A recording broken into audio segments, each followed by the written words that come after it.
How's it going, everybody? So I'm back once again, this time with another movie review. This time we're talking about the latest Netflix original film, Triple Frontier. If you're new to the channel, consider subscribing, hitting that like button so you can keep up to date with all the early movie reviews, rankings, unboxings, trailer reactions, and all that I do on this channel. But Triple Frontier is one of those movies I was actually really looking forward to come out from Netflix, because Netflix, I'm not really always super excited about their films anymore, just because they put out so many, and I've been disappointed by so many of them, unfortunately. However, I am a fan of the heist film genre, and the cast for this film is stacked because it stars Ben Affleck, Oscar Isaacs, Charlie Hunnam, Pedro Pascal. I mean, you can't go wrong with that kind of cast in this format. I mean, they're all very well-known stars and great actors in their own right. So putting them all together in one film just was a perfect mashup for me. And going into this, I've expected more of a heist film, but it actually had some layers, and it was almost surprising to me that it also turned into a survival film towards the latter half as well. If you aren't already aware of the plot for Triple Frontier, it's about 5 former Special Forces operatives. They reunite to plan this heist out in this sparsely populated multi-border zone of South America. But when events take an unexpected turn and threaten to spiral out of control, their skills, loyalty, and their morals really are pushed to the breaking point in this epic battle for survival. All that just sounds so exciting to me. Unfortunately, I was able to catch this in theaters because they're doing a limited theatrical run this week, and then they're going to drop it on Netflix next week.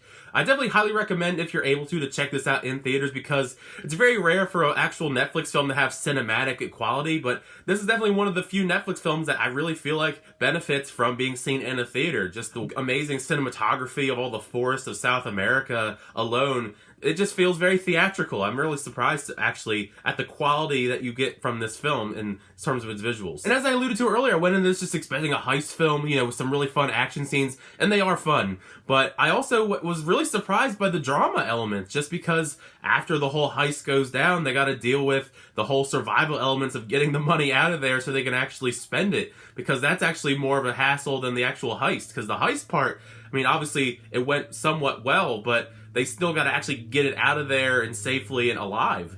And they also got to deal with their personal demons, because they're coming together and they all have their different lives outside of the military, and all of them really have their own personal demons, and and that's obviously why they all come together, because they all really need this money in some shape or form, whether it be for Ben Affleck has to pay for college for his kids, but he's also going through a divorce, and Oscar Isaac has his own problems, and obviously Charlie Hunnam and his brother have their own money problems, and Pedro Pascal also has problems with, he's suspended. So all of them kind of come together really out of desperation because of the fact that they need this money. And I really wasn't expecting him to have this kind of dilemma and these personal demons going into this heist film. But it definitely added, an interesting layer to it, because this made the stakes higher than they just wanted a bunch of money just to get a bunch of money. With a cast like this, you do expect really good performances, and they do deliver on that. The only one that I thought was kind of weaker was Garrett Hedlund, because some of the dialogue they gave him really doesn't work, and he was definitely the weakest of the main cast, but even still, he was fine. But obviously the big standouts are Oscar Isaacs, especially. He really impressed me. He's actually a really great actor. I really wish he was in more things,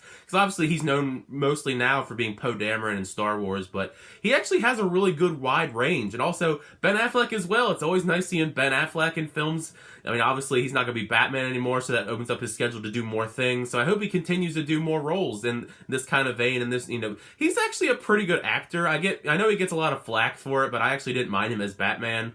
But both of them, and Pedro Pascal and Charlie Hunnam, are really great. They're really great supporting characters. For the most part, the Ben Affleck character and Oscar Isaacs get most of the screen time, but Charlie Hunnam and Pedro Pascal are really good additions to the whole group that gets together for the heist. As far as negatives go, I definitely think the pacing could have been a little bit better. It does drag a lot in the middle, because you get this big heist and then not much happens for a very long stretch of time, because they're going on the journey to actually get the money out of South America. And definitely all that stuff in the middle is really not the most exciting aspect of this film. It does keep you interested, but it's not the greatest. It definitely slows down in pace for a while, but it does pick back up, and then it actually levels out a little bit. But you gotta stick with it. It's one of those movies that it's exciting for a bit of time, and then not much happens for a while, and then it picks back up. But overall, I really enjoyed Triple Frontier. It's definitely one of the better Netflix original films to come out in recent memory. It's got a little bit for everybody. It's got the heist aspect, the drama and survival elements, and it's almost a character study as well, with the different characters and their drama and their demons they have to deal with on this heist. If there's a theater showing it in your area, definitely go give it a watch, but if not, it'll be on Netflix next week anyway.